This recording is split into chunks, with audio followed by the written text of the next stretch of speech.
Assalamualaikum warahmatullahi wabarakatuh. Jumpa lagi dengan saya Muhammad Alwin Abdillah di channel YouTube Alwin Abdillah.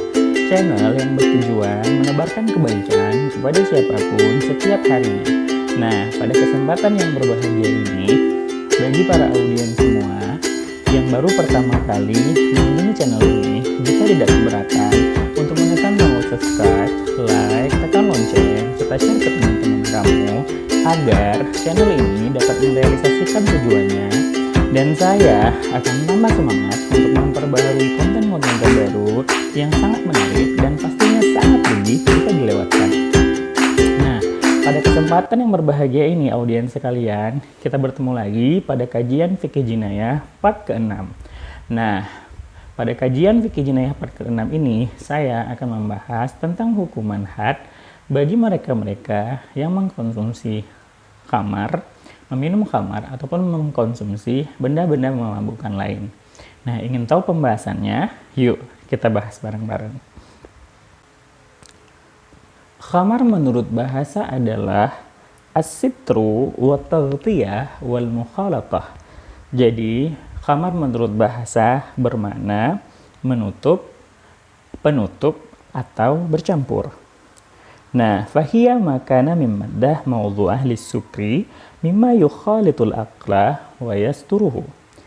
Dan khamar itu sendiri merupakan materi ataupun partikel yang sengaja diciptakan untuk memabukkan atau berefek mabuk bagi mereka-mereka yang mengkonsumsinya, yang nantinya ketika mereka-mereka yang mengkonsumsi khamar itu mabuk, akal pikiran mereka akan bercampur aduk dan tertutupi.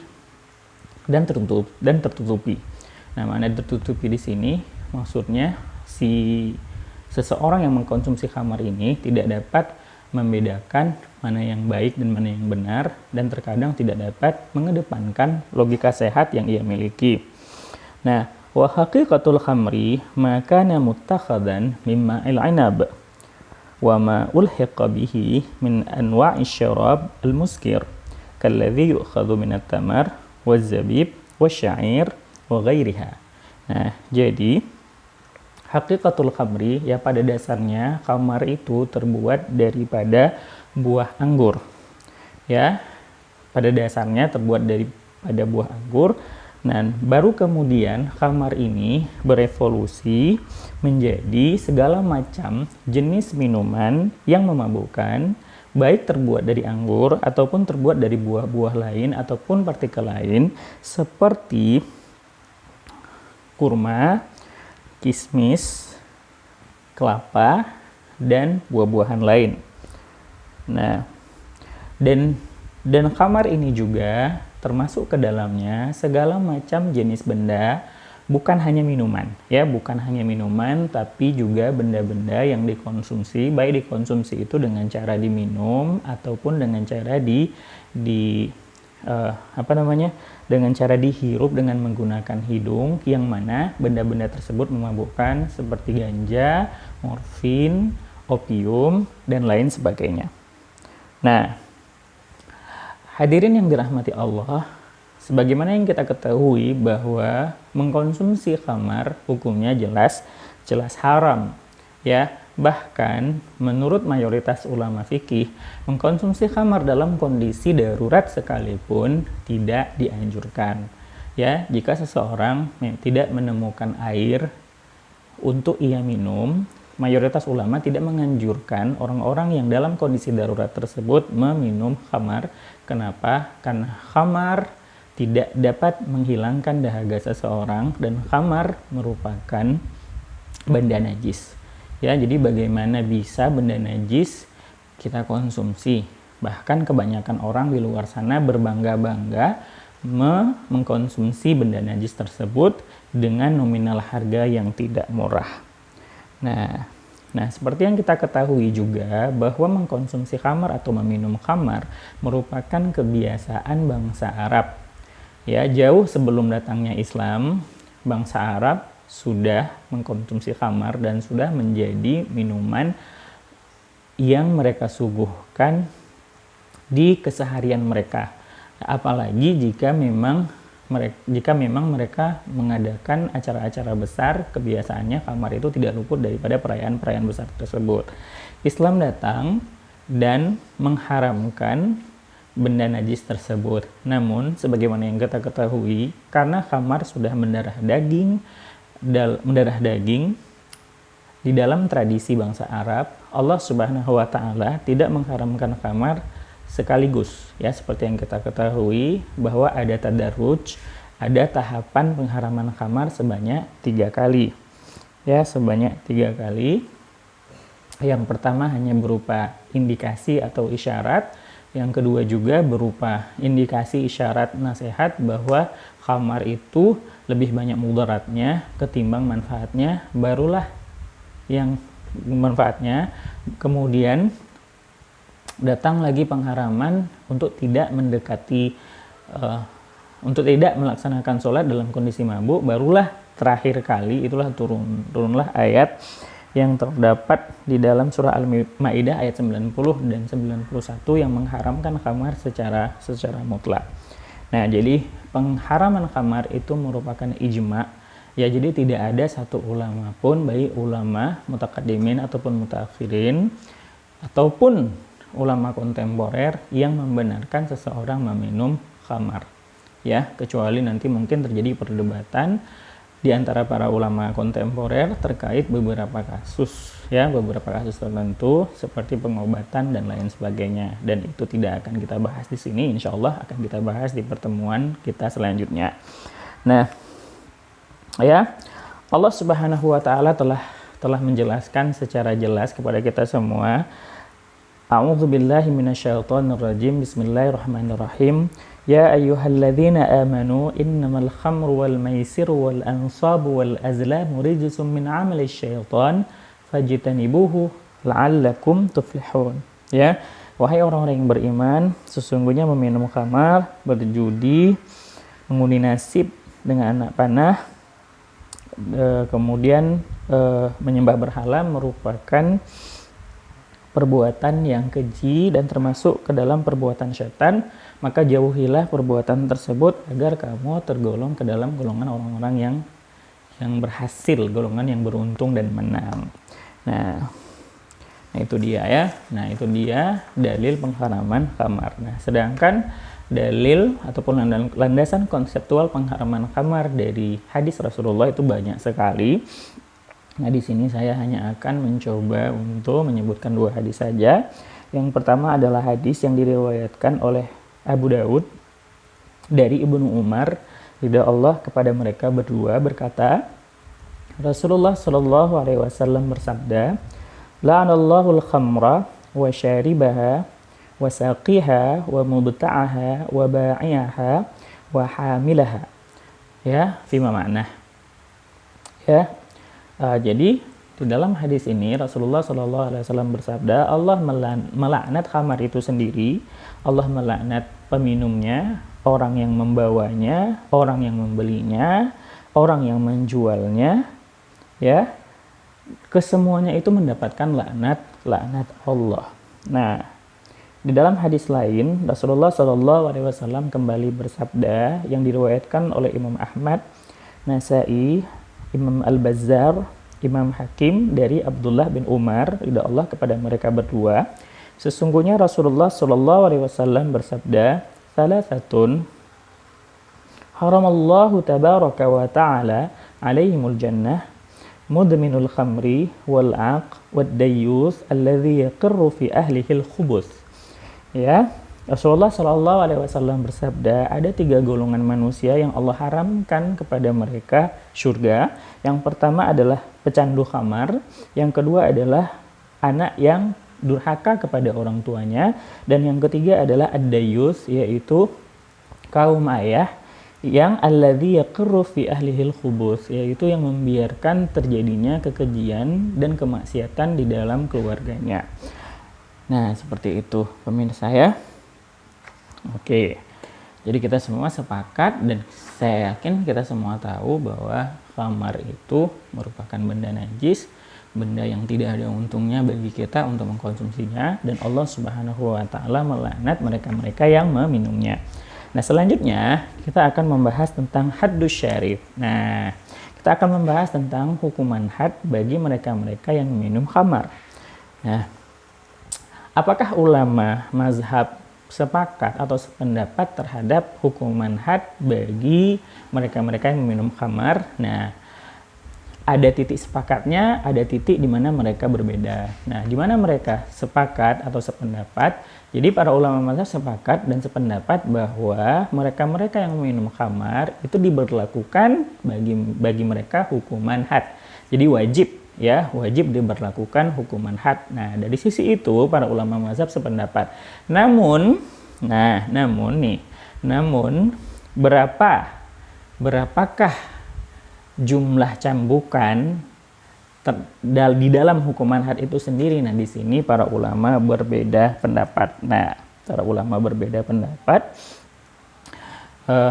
Ada mereka-mereka yang berpendapat bahwa seseorang yang meminum khamar itu dicambuk sebanyak 80 kali, ada yang berpendapat dicambuk sebanyak 40 kali. Nah, siapa-siapa sajakah yang berpendapat 80 dan siapa-siapa sajakah yang berpendapat 40 kali? Ayo sama-sama kita bahas. Nah, al-qaulul awal, pendapat yang pertama, siapa sajakah mereka? Mereka adalah Hanafiyah, Malikiyah, dan Hambaliyah. Ya, jadi mereka-mereka itu adalah mazhab Hanafi, mazhab Maliki, dan mazhab Hambali. Ya, mereka berpendapat bahwasanya hukuman had bagi peminum khamar itu sebanyak 80 kali cambukan. Ya, wastadallu lidzalika bi ijma'is sahabah. Jadi mereka mengambil dalil atau menjadikan landasan konseptual terhadap pendapat mereka tersebut, yaitu ijma' para sahabat.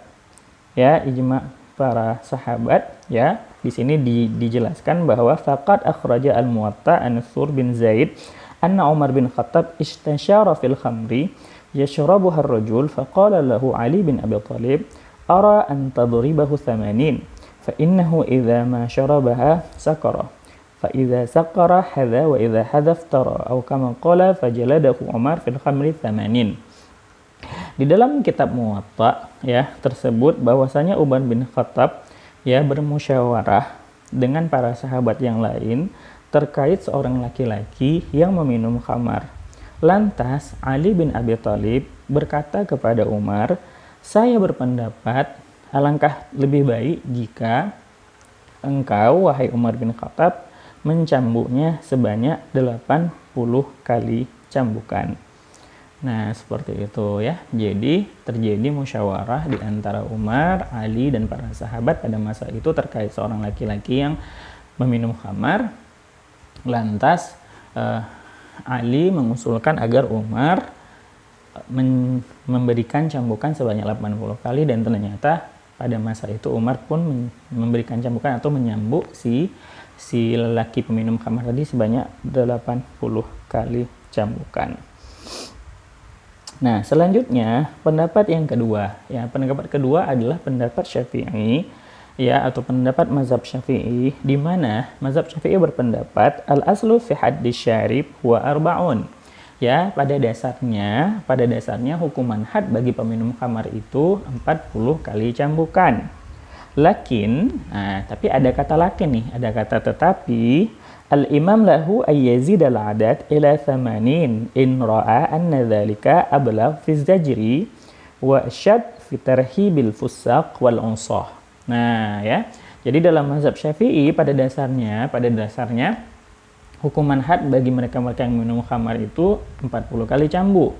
Namun, imam ataupun pemimpin memiliki hak prerogatif untuk menambah jumlah cambukan jika memang pemimpin atau imam melihat bahwa dengan adanya penambahan cambukan, hal itu efektif untuk menimbulkan efek jerah kepada si pelaku, ya, kepada si pelaku yang konon adalah mereka-mereka yang fasik dan mereka-mereka yang usah. Usah di sini yang dimaksud dengan usah adalah mereka-mereka yang suka berbuat maksiat.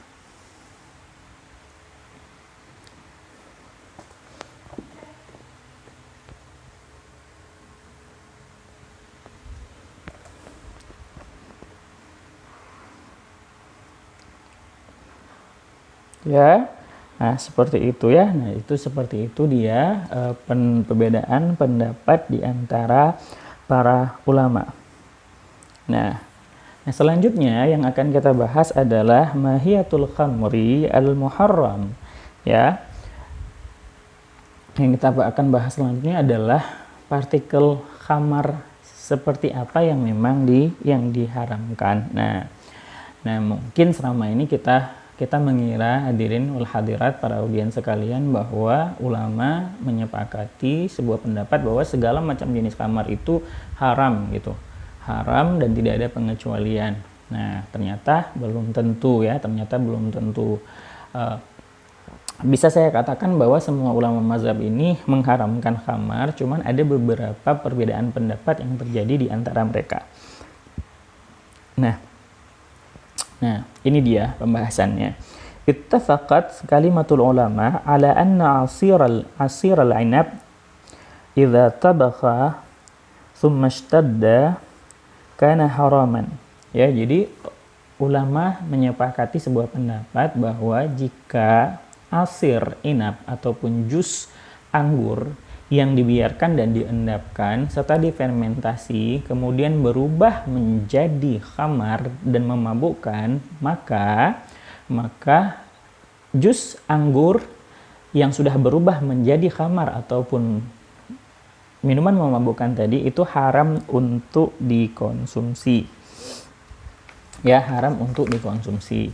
Nah, sedangkan itu sepakat tuh, ulama sepakat. Jadi kalau yang namanya anggur, jika awalnya jus kemudian difermentasi dan berubah menjadi khamar, itu haram untuk dikonsumsi atau haram untuk diminum.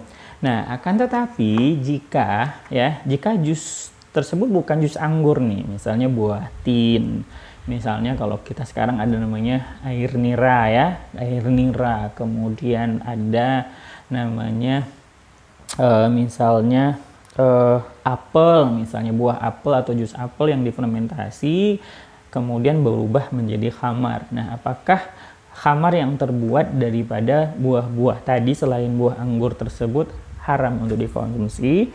Nah, ternyata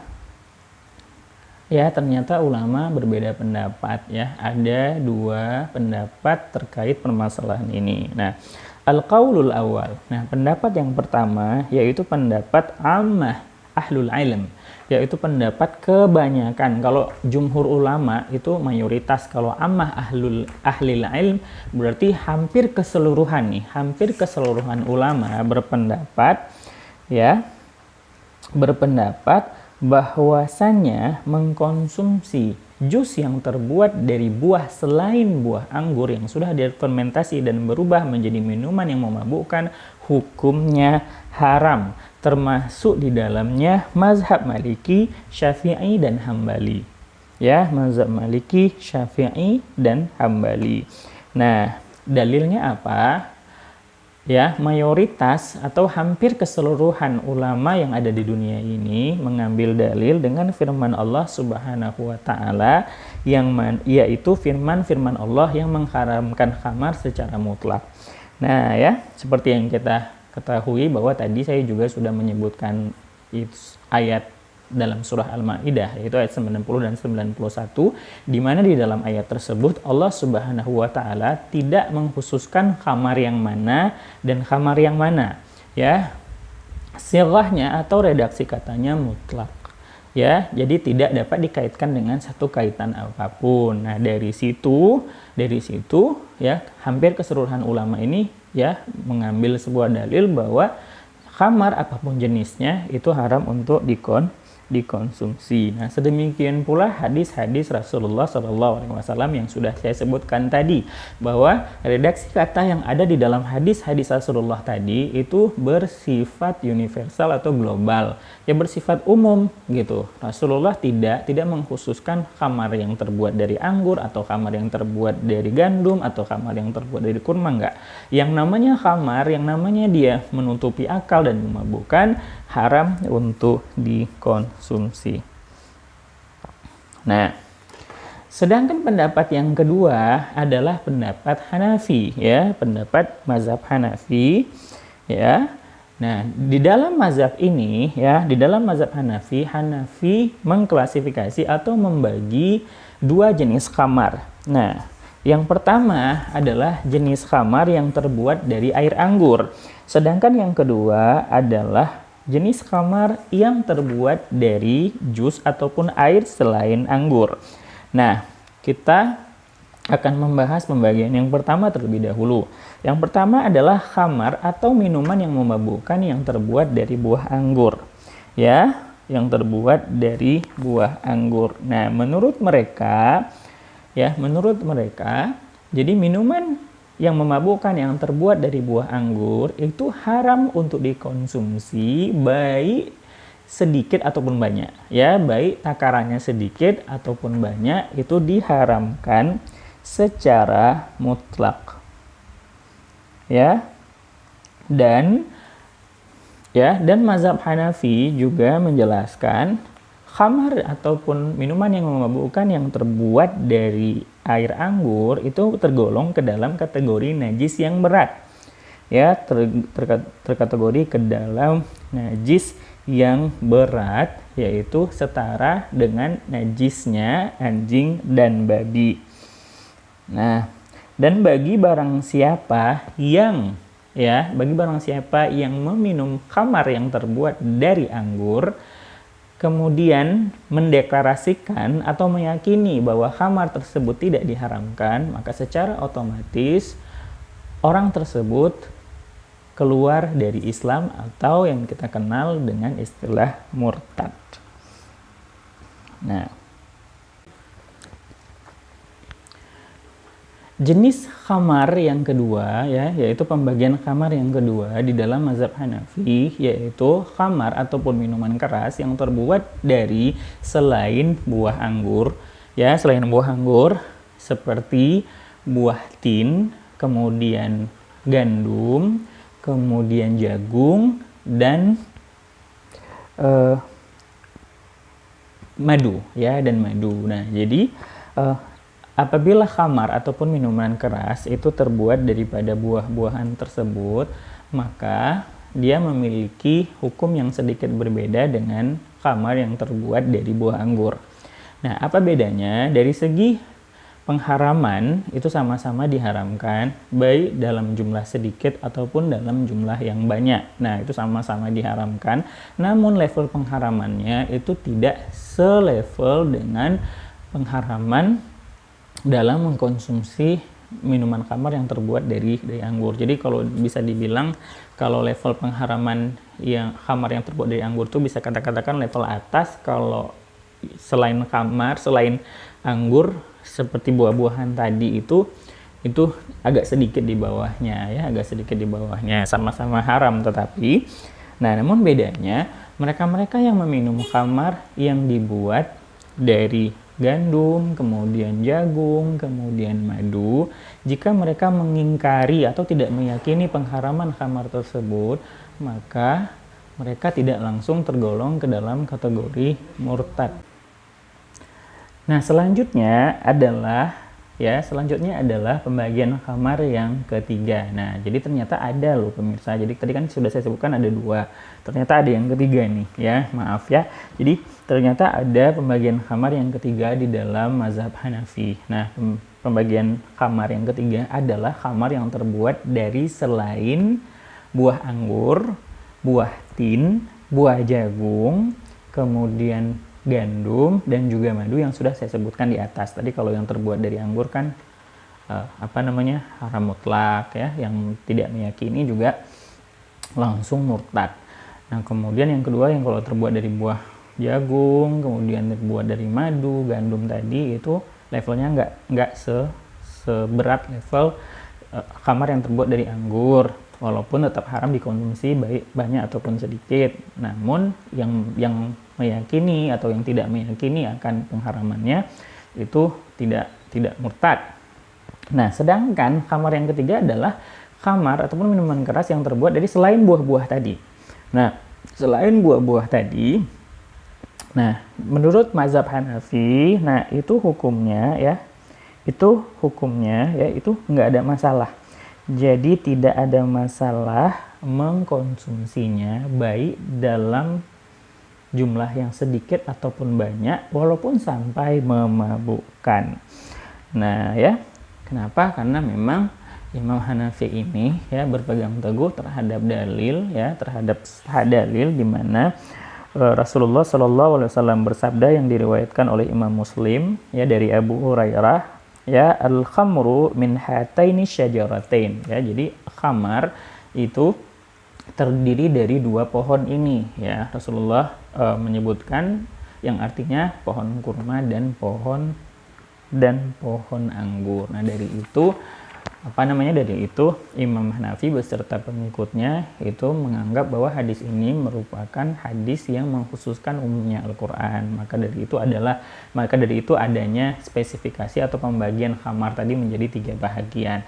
Namun pemirsa, pendapat Hanafi ini dilemahkan oleh banyak ulama dan kebanyakan ulama itu menguatkan pendapat yang pertama, yaitu pendapat hampir keseluruhan ulama yang tidak membedakan antara khamar ataupun minuman keras yang terbuat dari anggur ataupun selain anggur ya. Jadi keseluruhannya itu haram untuk dikonsumsi baik dalam dalam kadar yang banyak ataupun sedikit, dan mereka yang tidak meyakini pengharamannya juga murtad. Oke, itu dia pemirsa ya, itu dia perbedaan pendapat ulama. Nah, sebelum kita akhiri di sini ada pembahasan yang cukup menarik ya. Apakah wajib diberlakukan hukuman had bagi seseorang yang bau mulutnya itu adalah bau mulut khamar, atau bagi seseorang yang memuntahkan khamar. Nah, misalnya seseorang ketemu dengan seorang laki-laki misalnya, ya duduk di dekatnya dan mencium bau khamar dari mulut si laki-laki tersebut. Apakah otomatis si laki-laki ini langsung bisa diberlakukan hukuman had?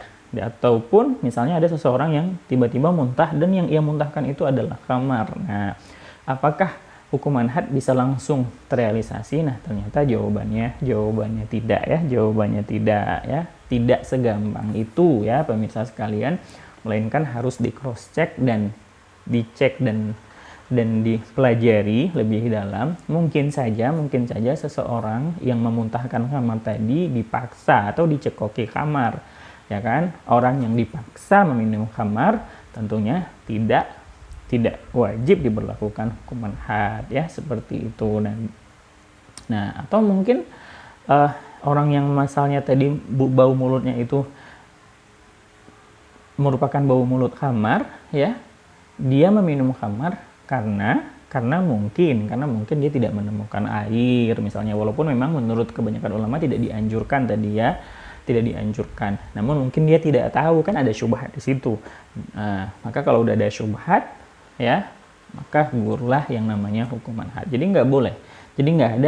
nggak ada yang namanya tergesa-gesa di dalam ya merealisasikan hukuman had. Nah, seperti itu ya, tidak ada kata tergesa-gesa. Nah, oke. Nah, sampai di sini dulu pembahasan kita pada sore yang berbahagia ini ya. Sampai ketemu lagi di kajian fikih Jinayah part selanjutnya. Nah, sekali lagi bagi para audiens yang baru pertama kali mengunjungi channel ini, jika tidak keberatan untuk menekan tombol subscribe, like, tekan lonceng, serta share ke teman-teman kamu agar channel ini dapat merealisasikan tujuannya. Dan jangan lupa untuk tuliskan komen di kolom komen agar nantinya pertanyaan-pertanyaan ataupun kritik dan saran itu bisa menjadi pelajaran bagi saya, dan pertanyaan itu nanti akan saya jawab baik di kolom komen ataupun di video saya selanjutnya. Nah, terima kasih atas perhatiannya. Jumpa lagi. Ila liqa. Wassalamualaikum warahmatullahi wabarakatuh.